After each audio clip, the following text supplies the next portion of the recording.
Biringan City o ang tinatawag nilang The Invisible City.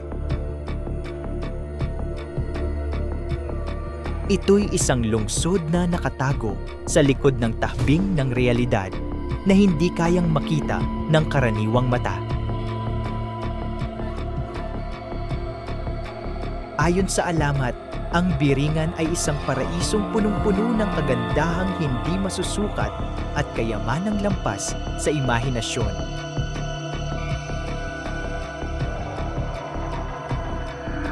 Isang lugar na tahanan ng mga engkanto at nilalang na kakaiba sa anumang ating nalalaman. Ngunit mag-ingat sapagkat sa likod ng kagandahang ito may panganib na nakaamba.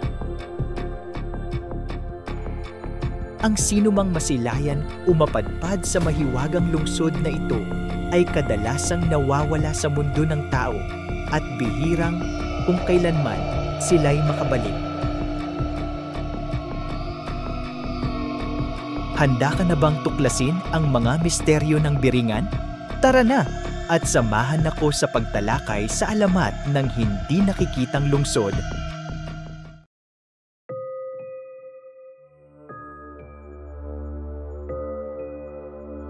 Matatagpuan ang Biringan sa isang lugar sa Samar, ngunit ang eksaktong lokasyon nito ay nananatiling hindi tiyak. Maraming lokal ang nagsasabing ito ay nasa pagitan ng Calbayog City at Katarman, ngunit walang makapagbigay ng tiyak na koordinasyon. Ang misteryosong katangian ng Biringan ay higit pang nagpapalakas sa alindog nito.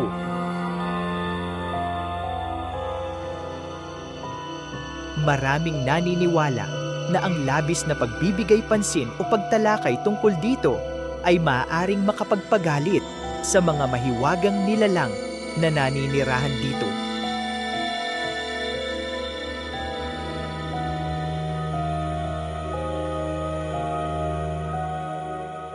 Paano nga ba matatagpuan ang mahiwagang lungsod ng Biringan?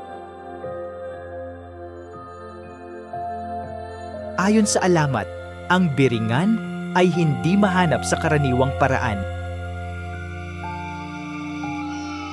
Dahil ito'y nakatago sa isang dimensyon na lampas sa ating nakikita.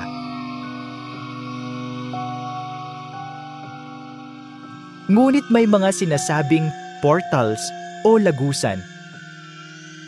Madalas na matatagpuan sa mga sinaunang puno tulad ng balete na nagsisilbing daanan mula sa ating mundo patungo sa Biringan.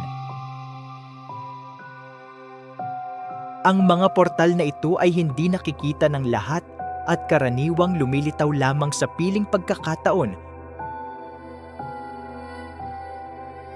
Tulad ng dapit hapon o hating gabi kung kailan manipis ang tabing sa pagitan ng dalawang mundo.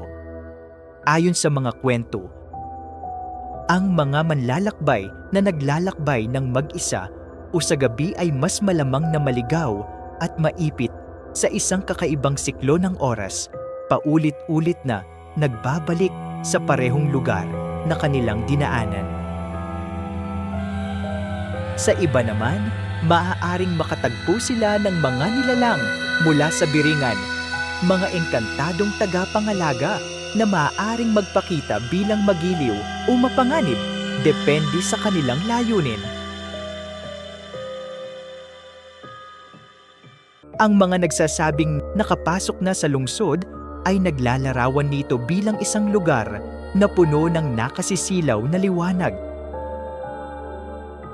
Makikinang na mga estruktura at mga nilalang na may di pangkaraniwang kagandahan.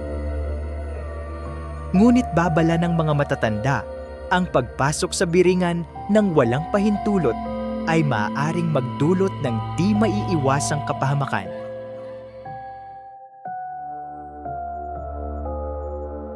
Sinasabing ang mga naninirahan sa Biringan ay napakaganda, ngunit maaaring mapanganib.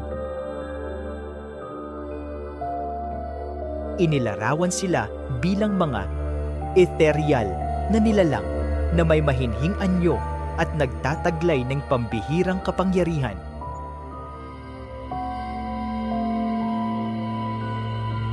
Habang ang ilan ay itinuturing na mabubuting tagapangalaga na nag-aalok ng gabay at biyaya,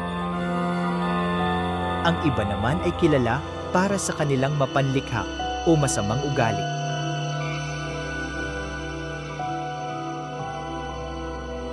Isang karaniwang babala mula sa mga lokal ay kung sakaling ikaw ay inalok ng pagkain o inumin mula sa mga engkantong ito, mahalagang tumanggi ng magalang.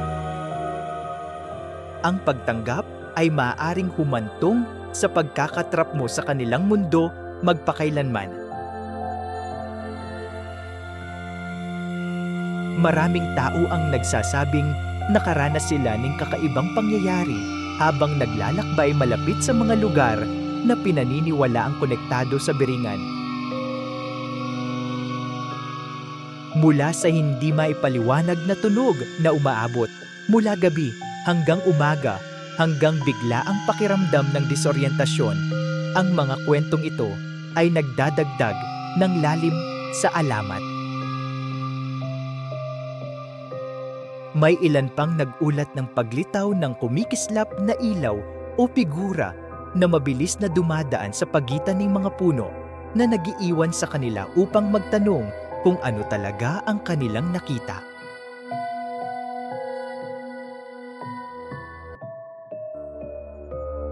Kung itinuturing mo man ang lungsod ng Biringan bilang isang alamat o isang nakatagong katotohanan,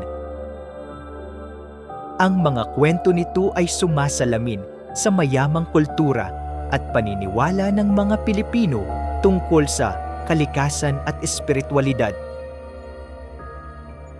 Narinig mo na ba ang tungkol dito? O baka ikaw mismo'y nakaranas ng kakaibang bagay? Gusto naming marinig ang iyong opinyon at karanasan sa comment section. Huwag kalimutang i-like ang video na ito at mag-subscribe para sa higit pang nakakaintrigang pagsisiyasat tungkol sa mga alamat mula saan mang sulok ng mundo.